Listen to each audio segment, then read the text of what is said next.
world full of podcasts, one podcast has one episode to give you 1 week of movie news. This is The Weekly Reel.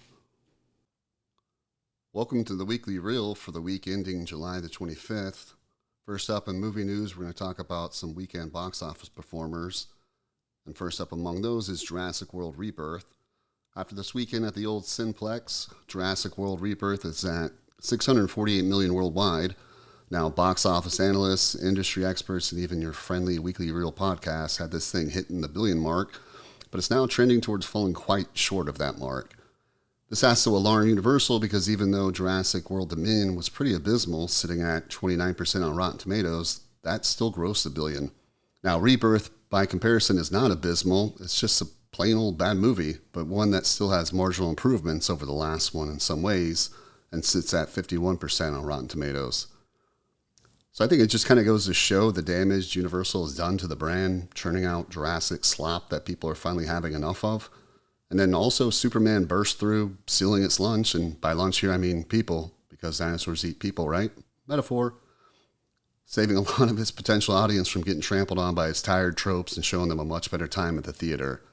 Meant to reinvigorate and relaunch their lucrative IP, said Universal's Jurassic World Rebirth is really looking more like Jurassic World Stillbirth.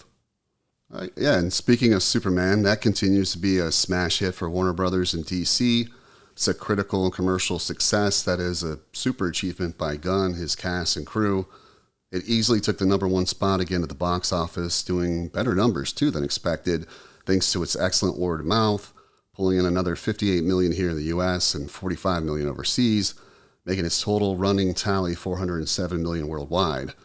We've mentioned how much we loved it here at the pod before, and even had our second viewing of it this past week, just reaffirming what a great time it is. Now, we're not even really big superhero fans over here, and we're not familiar with the comics, so it just really goes to show what an achievement it is to get super casuals like us geeking out. Now, speaking of superhero fare, it'll go up against the third reboot of Fantastic Four, starring the ever-ubiquitous Pedro Pascal this upcoming weekend, which most likely will take that box office crown away from Superman. If it happens to be good, we may be looking at a multiplier effect where both movies actually help each other out. But speaking of Pedro Pascal, Eddington opened over the weekend and just did predictably lackluster numbers, bringing in a total of $4 million, landing at number 7 over the weekend. I say predictably because having a movie that takes place during COVID to relitigate 2020 and the pandemic, then dropping said movie in the middle of the summer popcorn movie season between two massive juggernaut tentpole movies, probably not the best release strategy. Now, I'm glad we have filmmakers like Ari Aster who have a unique vision and voice to make challenging material. I think he had a tremendous 1-2 punch with Hereditary and Midsommar, but started disappearing up his own butt a bit with a challenging but still ultimately interesting fever dream of Beau is Afraid. However, that and Eddington are not commercially appealing enough to make money, nor critically appealing enough to snag awards, with Eddington sitting at a 68% on Rotten Tomatoes. Casual moviegoers and art house film fans just aren't buying what Aster is selling, even if his movie does have a coveted appearance by Pedro Pascal and his mustache. For the rest of the box office performance over the past weekend, the I Know What You Did Last Summer remake performed modestly, even with lackluster reviews. The Smurfs movie really limped its way into 4th place despite smurfing itself with a 21% on Rotten Tomatoes. F1, the live-action How to Train Your Dragon and Lilo and Stitch movies continue to have a solid presence at the box office. Lilo and Stitch is at $900 million globally, which are insane numbers for a paint-by-the-numbers remake. Elsewhere, Elio is another certified flop for Pixar, unfortunately, and 28 years later continues to shuffle along, having easily doubled its $60 million budget back when taking into account international ticket sales, sitting at $145 million worldwide. Finally, in movie news for this week, we're going to talk about Kevin Feige and the MCU's future. Variety ran a few different articles this week containing interviews with Feige, the MCU's chief architect and president of Marvel Studios, all in the publicity run-up to the release of the third reboot of Fantastic Four. One thing on his mind is a lingering superhero fatigue, thanks in large part to him and his studio cranking out a glut of mediocre movies and half-baked TV shows, which he does kind of acknowledge here in this quote. We produced 50 hours of stories between 2007 and 2019, Feige said. But in the 6 years since Avengers Endgame concluded the Infinity Saga, we've had well over 100 hours of stories in half the time. That's too much.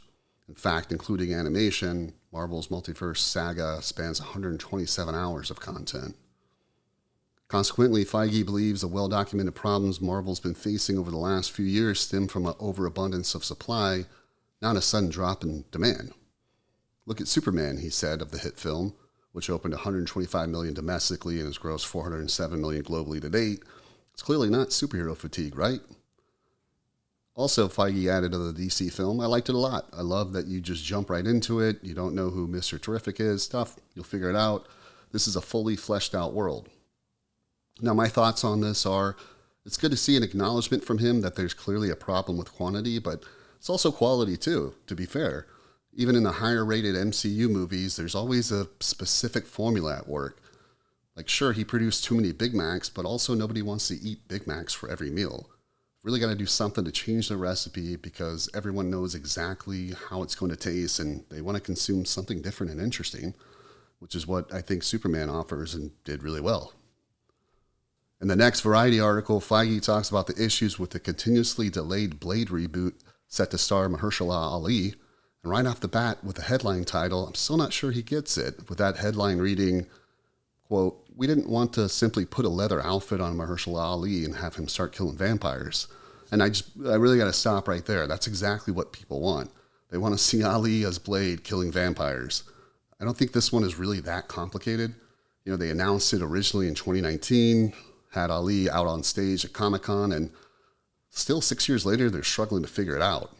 Meanwhile, Black Panther auteur Ryan Coogler grabbed one of his stars, Michael B. Jordan, headed over to WB, and made a wholly original kick-ass vampire film that did great box office numbers and is one of the best movies of the year. Feige had all the ingredients just right there. Now, in the final piece released by Variety, they quote him again in the headline reading, quote, plans to recast the X-Men and eventually Tony Stark after Avengers Secret Wars, but reboot is a scary word, says Kevin Feige. Then he goes on to say in the article, reboot is a scary word. It can mean a lot of things to a lot of people, reset, singular timeline. We're thinking along those lines. Later he added X-Men is where that will happen next. This will all apparently happen in an upcoming MCU movie of the same name, Secret Wars, which is described in the article as, in future films, however, X-Men characters who appeared in previous movies will be played by new actors, along with mutants making their big screen debut. The decision echoes changes in the composition of Marvel Comics following the 2015 Secret Wars storyline, which involved multiple timelines collapsing and reconverging, mixing up the characters of the main Marvel timeline in the process. Now, I mean, does a general audience really give a flying fuck about multiple timelines collapsing and reconverging? You got some new actors for some roles, and then you got some returning actors like Hugh Jackman as Wolverine, Robert Downey Jr. is back as Doctor Doom, and then Chris Evans is apparently returning, so who knows whoever the hell he's playing. And I think Feige is really just bending himself into an absolute pretzel to cash in on nostalgia and member berries while also trying to avoid a reboot, but then he also wants to do a reset of the MCU. Like, I follow this stuff more so than your average moviegoer, and I actually can't follow this stuff. All these different Earth dimensions only denoted by, a series of numbers after it. There's different timelines. You got variants of different characters popping up. It's like, just pull off the Band-Aid, guy. Just reboot it. Look at what James Gunn did with the DCU. He came in, cleaned house, rebooted everything, and then had the balls to make a new Superman movie that's a commentary on immigration, which respects the audience enough to drop them right in the middle of all the action. So that's it for our movie news for the week. We're going to get into early buzz, and speaking of MCU, they're taking all the oxygen out of the room because Fantastic Four opens this week, and the press embargo lifted on Tuesday. It's being very well received according to the tomato meter at Rotten Tomatoes, coming in at a mighty 88% as of this recording. The general consensus is that the cast has rock-solid chemistry, the retro-futuristic 1960s design is a hit, and this latest iteration of Marvel's first family finally does them justice. Reading through the reviews, though, I'm not sensing a ton of enthusiasm despite all the positive reviews. Like, here's a sampling of those. Matt Setz from Roger Ebert had this to say, quote, This is a solid, intelligent, occasionally inspired comic book movie that delivers most of what a popular audience demands from the genre, plus a little more. Jonathan Romney from Financial Times said this, quote, "First Steps doesn't reinvent the superhero genre, but it has its own freshness, its uncluttered good nature, and altogether good value. Even if it might be the Marvel film ultimately remembered for its nice bathrooms and kitchen fittings." Those are the positive reviews. Here's a more critical one, courtesy of David Elrich from IndieWire. Quote, "It feels less like a victory than it does a total surrender. You have to walk before you can run, but at this point, MCU is back to crawling on its knees, and at this point, it seems like it might be too afraid to ever stand up again." So there you have it, the effusive praise of an occasionally inspired comic book movie that's uncluttered, good nature, and a good value. No, that's not an ad for a new vacuum cleaner. It's just the latest and greatest offering from Feige and his, quote, "quality over quantity reset of the MCU." Oh, hi. That's not me greeting you. There are other movies releasing this week if you're not one up for the Fantastic Four hype, and one of them is Oh Hi. Great name. The plot description for this one is Iris has met her perfect guy Isaac and is enjoying their first romantic getaway together. What could go wrong? Sitting at 67% on Rotten Tomatoes, the consensus is that it's a silly dating rom-com with a likable cast but an uneven tone and script. Jordan Searles from The Hollywood Reporter said this about it, quote, "Despite its narrative issues, there's a lot to like about Oh Hi. With its playful writing and game cast, the film is sure to attract young fans and find its audience." Romy Norton from Film Focus Online liked it a bit too, saying, quote, "If you're a fan of quirky romance films that take a dark twist, this film is a must-watch. It isn't trying to blow your mind or reinvent the romantic comedy wheel, and that's what makes it work." Finally, Robert Daniels from Roger Ebert said, quote, "While Brooks's film is certainly keenly interested in the anxieties faced by the commitment-phobic millennials, those anxieties are too on the nose to be felt outside the confines of an outlandishly insipid romance." Oh Hi stars Logan Lerman, Molly Gordon, and David Cross, coming to us from Sony Pictures Classics. Finally, also releasing this week is The Home, and this horror thriller from the creator of The Purge. A rebellious 20-something is sentenced to community service at a quiet retirement home. The residents on the 4th floor are strictly off limits, said to require special care.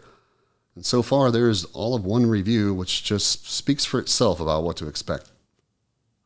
Courtesy of Rua Fei from Cinemasters, quote, "I'm being truthful when I say I've never seen so many people walk out of a theater early. It doesn't bring anything new to the table, and the story feels like something that was collecting dust in A24's Gmail inbox. Ouch." Starring Pete Davidson, John Glover, and Ethan Phillips, The Home comes from someone who thought this was a good idea at Miramax and Lionsgate. Finally, this week in Early Buzz, we got early social media reactions for Zach Krieger's next picture after 2022 sleeper hit Barbarian, and that's the upcoming Weapons. And it's always important to keep in mind these social media reactions are coming from influencers, if there was ever a more useless profession. And these influencers are wine, dine, probably 69 too, in order to get positive reactions. Here's a sampling. First up, Griffin Schiller, which, I mean, the jokes around his last name just write themselves.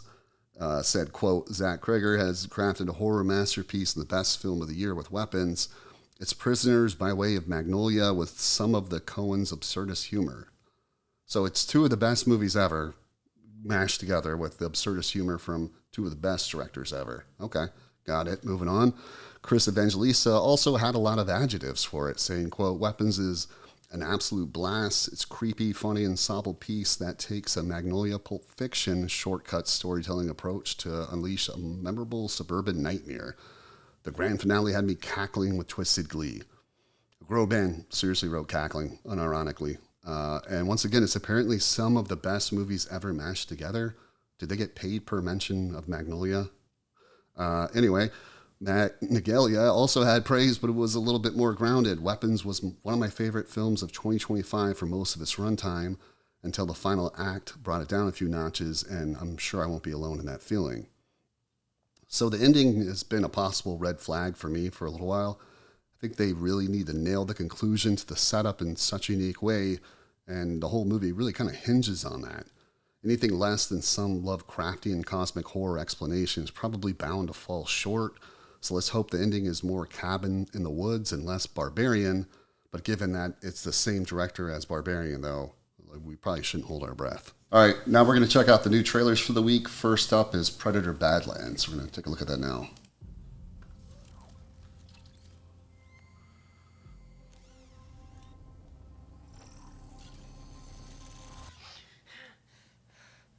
All right, kind of felt a little bit more alien-esque right there, huh? So this is Dan Trachtenberg. He did Predator Killer of Killers, animated anthology on Hulu, which was excellent. He also did Prey from a couple years back. This is supposed to be around a junior Predator warrior, taking place, I believe, on their planet. I don't think we have pterodactyls on our planet yet.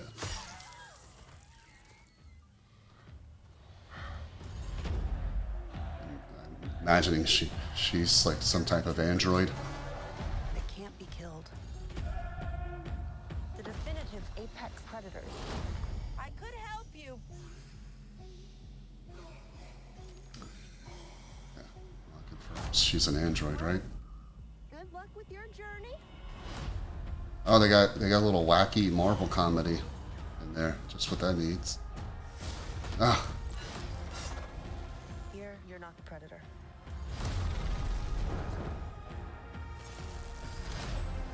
You're the prey.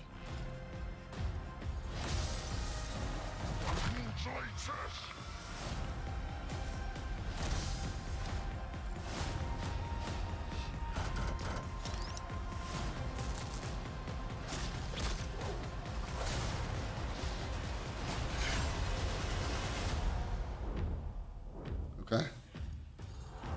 We might not be alone in this hunt.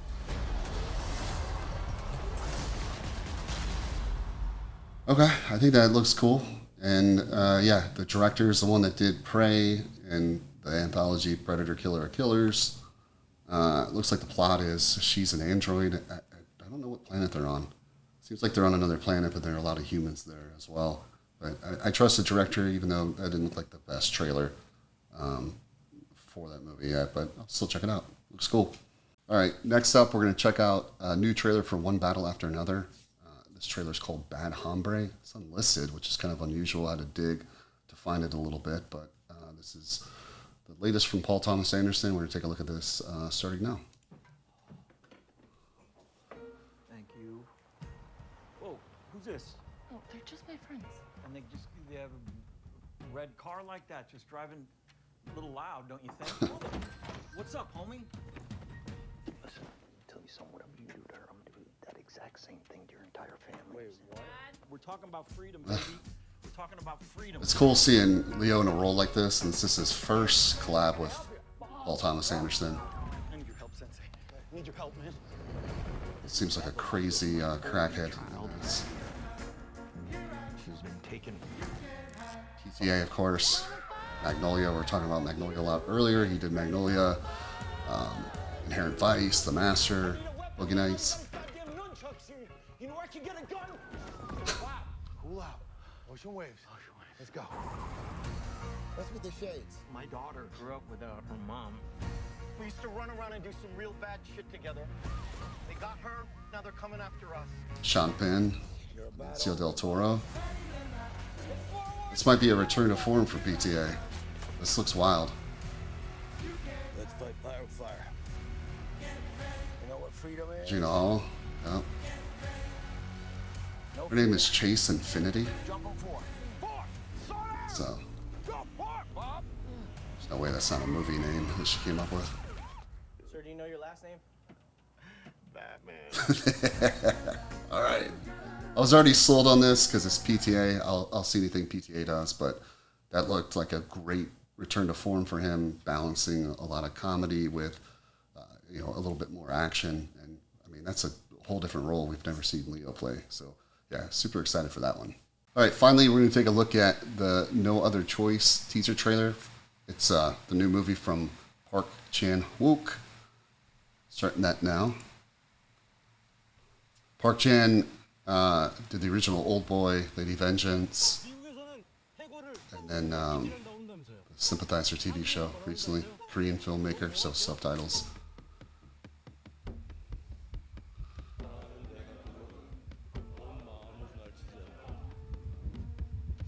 It's like an inherent creepiness in his cinematography.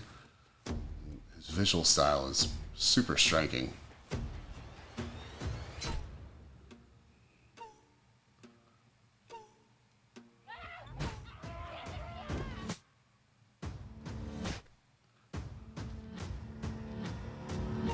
Wow.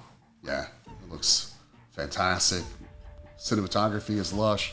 Gives you just a little bit of a taste of what it's going to be about. It looks crazy and violent, which is right in store for what he does as a filmmaker. So happy to see even that little tease, and that's definitely one filmmaker I always line up for. So finally, before we let you go for the week, we just want to say we lost another good man this week. Malcolm Jamal Warner tragically passed away on Monday. Of course, recognizable from The Cosby Show, he continued to have a steady acting career in Read Between the Lines, The Resident, and another excellent turn as a parole officer in season 1 of Sneaky Pete. It was always a joy seeing him pop up in different shows throughout the years, and he was a staple of every 80s kid's childhood. He had a great podcast, Not All Hood, about black excellence and just being a decent man, too. He was 54, survived by his wife and daughter, and will be dearly missed.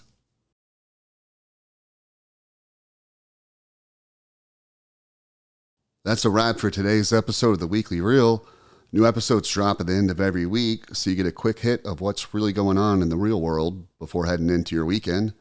If you're on YouTube and you like what you saw, then hit that bell below, or if you're just listening to the pod, then please follow the show. But either way, feel free to drop a review in the comments. We appreciate you listening and have a great weekend.